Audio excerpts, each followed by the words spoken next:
बरीच वाळलेली फुले जमा झालेली होती म्हणून म्हटलं चला आज धूप बनवूया।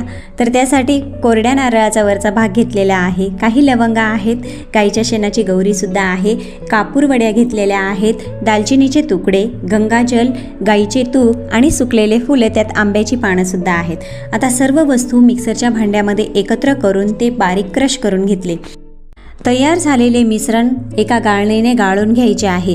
आता ह्या गाळून घेतलेल्या मिश्रणाचा आपल्याला घट्टसर गोळा वाळायचा आहे। त्यासाठी त्याच्यात मी 2 चमचे बाइंडिंगसाठी गव्हाचे पीठ घेतलेले आहे, 2 ते 3 चमचे तूप टाकून घ्यायचे आहे आणि थोडे थोडे गंगाजल टाकून आपल्याला त्याचा गोळा वाळून घ्यायचा आहे। आता ह्याच मिश्रणातून आपल्याला छोटे छोटे गोळे घेऊन त्यांना धूपचा आकार देऊन घ्यायचा आहे। आता बनवलेल्या धूप आपल्याला 1 किंवा 2 दिवस कडकडीत उन्हात वाळून घ्यायच्या आहेत। तर तयार आहेत आपल्या वेस्टमधून बेस्ट अशा धूपबत्ती।